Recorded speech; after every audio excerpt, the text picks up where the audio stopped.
ജർമ്മനിയിൽ ആദ്യമായിട്ട് വരുമ്പോഴത്തേക്കും നമ്മൾ കുറച്ച് ട്രെയിനിലും ബസ്സിലും പിന്നെ ഇവിടുത്തെ സൂപ്പർ മാർക്കറ്റിലൊക്കെ പോകുമ്പോഴത്തേക്കും നമ്മൾ ശ്രദ്ധിക്കേണ്ട കുറച്ച് കാര്യങ്ങളും ഒക്കെയാണ് ഇന്നത്തെ എൻ്റെ വീഡിയോയിൽ ഞാൻ കണ്ടൻറ്റായിട്ട് പറയുന്നത് കേട്ടോ.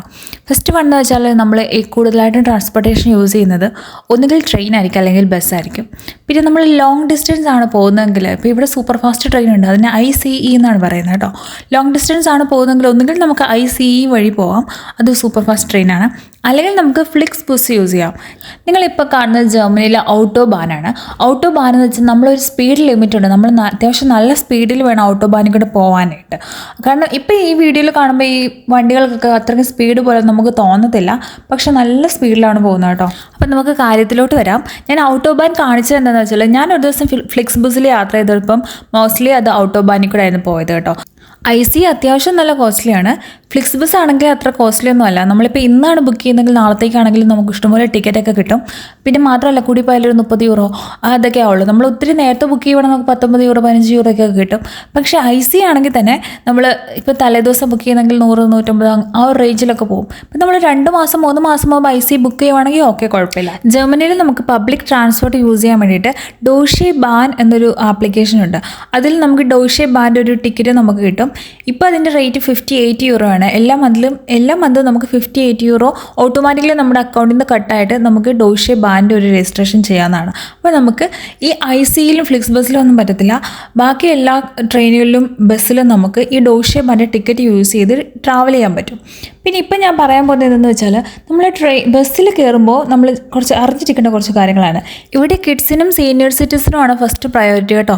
നമ്മളെല്ലാവരും ബസ് വെയിറ്റ് ചെയ്ത് നിൽക്കുവാണെങ്കിൽ ആദ്യം കിഡ്സിൻ്റെ ട്രോളി ഇതുപോലത്തെ വണ്ടി ഉണ്ടെങ്കിൽ അത് ആദ്യം കയറ്റുക, കിഡ്സിനെ കയറ്റുക, സീനിയർ സിറ്റിസനെ കയറ്റുക, എന്നിട്ട് നമ്മൾ കയറാൻ പാടുള്ളൂ. ഇറങ്ങുമ്പോഴും അങ്ങനെ തന്നെയാണ് കേട്ടോ. സീനിയർ സിറ്റിസണും കിഡ്സിൻ്റെ വണ്ടിയും ഇറക്കിയതിന് ശേഷം മാത്രമേ നമ്മൾ ഇറങ്ങാൻ പാടുള്ളൂ. പിന്നെ ഉള്ളതെന്ന് വെച്ചാൽ ഇതുപോലെ ഉണ്ടോ, ഡോറിൽ ഇങ്ങനെ ഒരു സ്റ്റിക്കറൊക്കെ ഉണ്ടോ നമ്മൾ ശ്രദ്ധിക്കണം. കാരണം എന്തെങ്കിലും കപ്പൂട്ടാണ് അല്ലെങ്കിൽ ആ ഡോറ് കേടാണെന്നുണ്ടെങ്കിൽ അടിക്കും അങ്ങനത്തെ സ്റ്റിക്കർ ഉണ്ടാകും. അപ്പം നമ്മൾ ഇറങ്ങാൻ നേരം വന്നിട്ട് അയ്യോ ഡോർ ഓപ്പൺ ആയില്ല എന്ന് പറഞ്ഞ് വെറുതെ ഡ്രൈവറിൻ്റെ വായിരിക്കും നമ്മൾ കേൾക്കേണ്ടി വരും. കാരണം അതിൽ നല്ലതായിട്ട് എഴുതി വെച്ചിട്ടുണ്ട് അത് കപ്പൂട്ടാണെന്നുള്ളത്. അതൊക്കെ നമ്മൾ ശ്രദ്ധിക്കേണ്ട ഒരു കാര്യമാണ്. പിന്നെയുള്ളതെന്ന് വെച്ചാൽ, നമ്മൾ ബസ്സിലേക്ക് ആദ്യമേ കയറുമ്പോൾ തന്നെ ഈ സീനിയർ സിറ്റിസണിന് വേണ്ടി പ്രത്യേക സീറ്റുണ്ട്. ആ സീറ്റിൻ്റെ മേളിൽ ഇങ്ങനെ വടി പിടിച്ചുകൊണ്ടിരിക്കുന്ന ഒരു സിമ്പിൾ കാണും. ഇപ്പോൾ ഈ വീഡിയോയിൽ കണ്ട പോലത്തെ അവിടെ നമ്മൾ ഇരിക്കരുത് കേട്ടോ. മോസ്റ്റ്ലി ഇവിടുത്തെ സീനിയർ സിറ്റിസൺ എല്ലാം പബ്ലിക് ട്രാൻസ്പോർട്ടാണ് യൂസ് ചെയ്യുന്നത്. അതുകൊണ്ട് തന്നെ നമ്മളിപ്പോൾ അവരുടെ സീറ്റ് കയറി ഇരുന്നാൽ ആളില്ലെങ്കിൽ ഇരിക്കുന്നതിന് കുഴപ്പമില്ല, അവർ വന്നാൽ നമ്മൾ എഴുന്നേറ്റ് കൊടുക്കേണ്ടി വരും. ഇനി ഞാൻ പരിചയപ്പെടുത്തുന്നത് നമുക്ക് അഫോർഡബിളായിട്ട് ഡ്രസ്സൊക്കെ വാങ്ങാൻ പറ്റിയ എല്ലാ അടിപൊളി ഒരു കടയാണ്. ഇതിന് ജർമ്മൻസ് പ്രീ മാർക്കെന്നും ചിലർ പ്രൈം മാർക്കെന്നും പറയുന്നത് കേട്ടിട്ടുണ്ട്. ജർമ്മനിൽ ഐക്ക് E എന്നാണ് പ്രൊനൗൺസ് ചെയ്യുന്നത്. അതുകൊണ്ട് നമുക്ക് തൽക്കാലം പ്രീ മാർക്കെന്ന് പറയാം. ഇപ്പോഴത്തെ സീസൺ ഹെർബ്സ്റ്റ് കഴിഞ്ഞു, അതായത് ഹെർബ്സ്റ്റ് എന്ന് വെച്ചാൽ ഓട്ടം സീസൺ അത് കഴിഞ്ഞു. ഇപ്പോൾ വിൻ്റർ ആയിട്ടുണ്ട്. നവംബർ ആകുമ്പോൾ വിൻ്റർ ഏകദേശം ആയിട്ടുണ്ട്. കാണാൻ എന്തായാലും നല്ല രസമാണ് കേട്ടോ. ഇലയില്ലെങ്കിൽ തറയിൽ വീണ് കിടക്കുന്ന കാണാൻ നല്ല രസമാണ്. പിന്നെ മരത്തിലോട്ട് നോക്കുമ്പോഴത്തേക്ക് ഇലയിൽ ഓറഞ്ച്, യെല്ലോ, റെഡ് അങ്ങനെ ഓരോ ഡിഫറെൻറ്റ് കളർ കാണാൻ നല്ല രസമാണ് കേട്ടോ. പിന്നെ നമ്മൾ നടന്നു പോകുന്ന ഈ പാത്തിലൂടെ തന്നെ ചിലപ്പോൾ സൈക്കിൾ ഓടിച്ചുകൊണ്ട് പോകുന്നവരുണ്ടായിരിക്കും. അപ്പം നമ്മൾ സൈക്കിളിന് വഴി മാറി കൊടുക്കണം ഇടയ്ക്ക്. പിന്നെ ശ്രദ്ധിക്കേണ്ട ഒരു കാര്യം എന്ന് വെച്ചാൽ, എല്ലാ ദിവസവും പുറത്തോട്ട് ഇറങ്ങുമ്പോഴത്തേക്കും നമ്മൾ നമ്മുടെ വെതർ ആപ്പിൽ നോക്കിയിട്ട് ഇന്നത്തെ ദിവസത്തെ അല്ലെങ്കിൽ നാളത്തെ കാലാവസ്ഥ എന്താണ്, എത്ര ടെമ്പറേച്ചറാണോ, മഴയാണോ, വെയിലാണോ, അതൊക്കെ നോക്കിയിട്ട് മാത്രമേ വെളിയിലോട്ട് ഇറങ്ങുള്ളൂ. കാരണം അതുപോലെ നമ്മൾ ഡ്രസ്സ് ധരിച്ച് വേണം ഇറങ്ങാൻ. ഇവിടെ ഉള്ളവരൊക്കെ അങ്ങനെ തന്നെയാണ്. ഇപ്പോൾ നല്ല തണുപ്പുണ്ടെങ്കിൽ കട്ടി കൂടി യാക്ക ഇട്ടുകൊണ്ട് പോകണം. യാക്കെന്ന് വെച്ചാൽ ജാക്കറ്റ്, യാക്ക ഇട്ടുകൊണ്ട് പോകണം. അല്ലെങ്കിൽ ഇപ്പോൾ മഴയ്ക്ക് ചാൻസ് ഉണ്ടെങ്കിൽ കുട കൈ കരുതണം. അല്ലെങ്കിൽ ഇപ്പം അധികം തണുപ്പില്ല, ചൂടാണെന്നുണ്ടെങ്കിൽ അങ്ങനെ. ഇനി ഇവിടുത്തെ സൂപ്പർ മാർക്കറ്റൊക്കെ ഒന്ന് പരിചയപ്പെടാം. ഇവിടുത്തെ ഏറ്റവും കൂടുതൽ നമുക്ക് ഇന്ത്യൻസിൻ്റെ കുറച്ച് ഐറ്റംസൊക്കെ ഉള്ള അഫോർഡബിൾ ആയിട്ടുള്ള സൂപ്പർ മാർക്കറ്റ് എന്ന് പറഞ്ഞാൽ ലിറ്റിൽ, പിന്നെ പെന്നി, നോർമ അങ്ങനെയുള്ള കുറച്ച് സൂപ്പർ മാർക്കറ്റ്സ് ഒക്കെയാണ്. പിന്നെ അൽദി ഉണ്ട്. ഇവിടെ ഏത് സൂപ്പർ മാർക്കറ്റിൽ നമ്മൾ പോയാലും അവിടെ ഒരു സെഷൻ നമുക്കിങ്ങനെ ബേക്കറി സെഷൻ കാണും. ഇവിടെ നമ്മുടെ പബ്സ് റിലേറ്റഡ് കുറച്ച് ഐറ്റംസ് ഉണ്ട്. പബ്സ് അല്ല എന്നിരുന്നാലും സ്വീറ്റ് ഐറ്റംസ്, പിന്നെ നമുക്ക് പെട്ടെന്ന് വിശപ്പൊക്കെ വരുമ്പോൾ കഴിക്കാൻ പറ്റിയ കുറച്ച് അധികം ഐറ്റംസ് ഉണ്ട്. അതെങ്ങനെയാണ് നമ്മൾ എടുക്കേണ്ടതെന്ന് വെച്ചാൽ, നമുക്കൊന്നുകിൽ ഒരു ഗ്ലൗസ്, അവിടെ ഒരു ഡിസ്പോസബിൾ ഗ്ലൗസ് ഉണ്ടാവും, അത് വെച്ചിട്ട് നമുക്ക് എടുക്കാം. അല്ലെങ്കിൽ ഇങ്ങനെ പ്ലക്ക് ചെയ്തെടുക്കുന്ന പോലത്തെ ഒരു സംഭവമുണ്ട്, അത് വെച്ചിട്ടാണല്ലോ നമുക്ക് എടുക്കാം. ഇപ്പം നമ്മളിപ്പം ഗ്ലൗസ് ഇട്ടിട്ട് നമ്മൾ അത് ഏതാണോ വേണ്ടത് അത് ഓപ്പൺ ചെയ്തിട്ട് നമുക്ക് ഒരു കവർ വെച്ചേക്കും അവിടെ. ആ കവറിലേക്ക് ഒരുപാട് കവറുണ്ട്, പല സൈസിലുള്ള കവറുണ്ട്. ആ കവറിലേക്ക് ഇട്ടിട്ട് നമുക്ക് യൂസ് ചെയ്യാം. എന്നിട്ട് ആ ഗ്ലൗസ് ഡിസ്പോസ് ചെയ്താൽ മതി. പിന്നെ ഓരോ ഐറ്റത്തിൻ്റെയും എത്രയാണ് റേറ്റ് എന്നുള്ളത് ആ ഐറ്റത്തിന് താഴെയായിട്ട് എഴുതി വെച്ചിട്ടുണ്ട്. അപ്പോൾ ചില സൂപ്പർ മാർക്കറ്റുകളിൽ ചിലപ്പോൾ 1000-ൻ്റെ മേളിലായിരിക്കും ഉദ്ദേശിക്കുന്നത്. അപ്പം നമ്മൾ നോക്കിയിട്ട് കറക്റ്റ് അതിൻ്റെ തന്നെ ആണോ എന്ന് നമ്മൾ ശ്രദ്ധിക്കണം.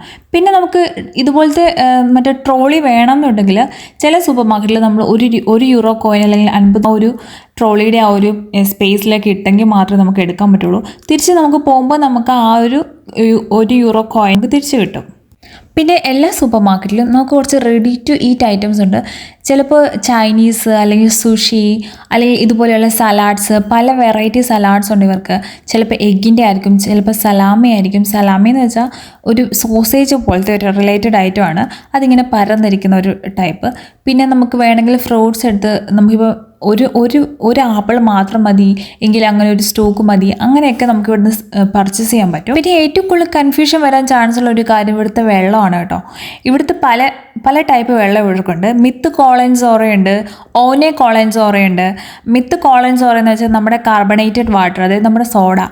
ഓനെ കോളൻസോറ എന്ന് വെച്ചാൽ സാധാ വാട്ടർ. അതിന് സ്റ്റിൽ എന്നാണ് പറയുന്നത്. ഈ റെഡ് സിമ്പിളാണോ സ്റ്റിൽ എന്ന് എഴുതിയിട്ടുണ്ടായിരിക്കും. ഇപ്പോൾ ഈ മീഡിയം എന്ന് എഴുതിയേക്കുന്നത് പകുതി കോളൻസോറ, അതായത് പകുതി സോഡ. അതിൻ്റെ തന്നെ ഒരു ക്ലാസിക് എന്ന് പറഞ്ഞൊരു ഐറ്റം ഉണ്ട്. അതാണ് നമ്മൾ എടുക്കുന്നതെങ്കിൽ അത് നല്ല സോഡയായിരിക്കും. അപ്പം ശ്രദ്ധിക്കേണ്ട കാര്യം എന്ന് വെച്ചാൽ മിത്ത് കോളൻസോറയാണോ ഓനെ കോളൻസോറയാണോ നോക്കുക. മിത്ത് കോളൻസോറ എന്ന് വെച്ചാൽ സോഡ ഉള്ളത്, ഓനെ കോളൻസോറ എന്ന് വെച്ചാൽ സോഡ ഇല്ലാത്തത്. അതിൽ മീഡിയം ക്ലാസിക്കും ശ്രദ്ധിക്കുക. മീഡിയം എന്ന് വെച്ചാൽ കുറച്ച് സോഡ, ക്ലാസിക്ക് ഒരുപാട് സോഡ. പിന്നെ ഇവിടുത്തെ ബനാന, ഈ ഒരു ഐറ്റം ബനാന മാത്രമേ ഉള്ളൂ കേട്ടോ ഇവിടെ. നമ്മുടെ നാട്ടിലെ പോലെ വെറൈറ്റി ബനാനാസ് ഒന്നും കണ്ടിട്ടില്ല. പിന്നെ നമ്മുടെ ബീട്രൂട്ടിൻ്റെ കുക്ക്ഡ് വേർഷൻ കിട്ടും, കുക്ക്ഡ് അല്ലാത്ത ചില സമയത്ത് കിട്ടാറുണ്ട്. പിന്നെ നമ്മുടെ ഏറ്റവും കൂടുതൽ ആവശ്യമുള്ള നമ്മുടെ സവാള, അത് വൈറ്റും കിട്ടും. പിന്നെ നമ്മുടെ പർപ്പിൾ സവാളയും കിട്ടും. പർപ്പിൾ സവാളയാണ് കൂടുതൽ ഇന്ത്യൻസ് യൂസ് ചെയ്യാറ്. ഞാൻ പക്ഷേ പേഴ്സണലി വൈറ്റാണ് യൂസ് ചെയ്യാറ്. പിന്നെ നമ്മുടെ വെളുത്തുള്ളി ഉണ്ട്. പിന്നെ നമ്മുടെ പുതിയൊരു ഐറ്റം ഞാൻ ഇന്ന് കണ്ടത് കേട്ടോ, നമ്മുടെ ചിപ്സ് നമ്മുടെ കാവർത്തതുണ്ട്. പക്ഷെ നല്ല വിലയാണ്, 22 സംതിങ് യൂറോ ആണ്. പിന്നെ ഒരുപാട് ഐറ്റംസ് ഉണ്ട് കേട്ടോ. ഓൾമോസ്റ്റ് എല്ലാ ഐറ്റംസ് തന്നെയാണ്. നമ്മൾ ലുലു മാളിലെ പോലെ തന്നെ ഒരുപാട് ഐറ്റംസ്, ഒത്തിരി ഐറ്റംസ്, ചോക്ലേറ്റ്സ് ആയാലും എല്ലാം ഉണ്ട്. പിന്നെ ഇവിടെ ഈ റൂബൻ സൂക്കർ എന്ന് പറയുന്നത് നമ്മുടെ പഞ്ചസാരയാണ്. പിന്നെ നമ്മുടെ ഈസ്റ്റ്, പിന്നെ വനിലയുടെ പൗഡർ, ബേക്കിംഗ് പൗഡർ, അങ്ങനെ കുറേ. ഈ ഹേഫെ എന്നൊക്കെ പറയുന്നത് നമ്മുടെ ഈസ്റ്റും ബേക്കിംഗ് പൗഡറൊക്കെയാണ്. പിന്നെ നമ്മൾ റൈസിൻ്റെ സെഷനിലോട്ട് വരും. നമുക്ക് ഏറ്റവും കൂടുതൽ ആവശ്യമുള്ളത് അതാണല്ലോ. ബസ്മതി റൈസ് ഇവിടെ കിട്ടും, 2 സംതിങ് യൂറോ ആണ്. പിന്നെ നമ്മുടെ സാധാ അരി, അത് പാർ ബോയിൽഡ് എന്ന് പറയും. പാർ ബോയിൽഡ് അതായത് നമ്മുടെ സാധാ റേഷൻ അരി സെയിം സിമിലർ ആയിട്ടുള്ള ഒരു അരിയാണ് പാർ ബോയിൽഡ്. അതിനൊരു 2 യൂറോ അടുത്തൊക്കെ ആവത്തുള്ളൂ. അപ്പോൾ ആ ഒരു അരി ഇവിടെ ഏറ്റവും കൂടുതൽ ഇന്ത്യൻസ് യൂസ് ചെയ്യുന്നത് അതാണ്. പിന്നെ നമുക്ക് ഏഷ്യൻ ഷോപ്പിൽ പോയി കഴിഞ്ഞാൽ 2 യൂറോ, 1 കിലോ 2 യൂറോയ്ക്ക് നമ്മുടെ നാടൻ മട്ട അരിയും കിട്ടും.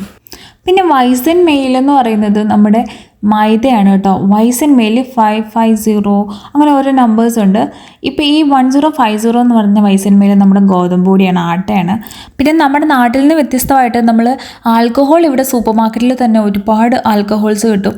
വിത്ത് ആൽക്കഹോൾ, വിത്തൗട്ട് ആൽക്കഹോൾ, അതൊക്കെ കിട്ടും. നമ്മുടെ നാട്ടിലെ പോലെ അങ്ങനെയല്ല, ബിവറേജ് അങ്ങനത്തെ ഷോപ്പിൽ പോകേണ്ട ആവശ്യമില്ല, ഇവിടെ സൂപ്പർ മാർക്കറ്റിൽ തന്നെ കിട്ടും. അങ്ങനെയുള്ള ഷോപ്പിംഗെല്ലാം കഴിഞ്ഞ് കുറച്ചധികം ഐറ്റംസൊക്കെ വാങ്ങിച്ചു. അപ്പോൾ അത്രയേ ഉള്ളൂ. നെക്സ്റ്റ് വീഡിയോയിൽ കാണാം.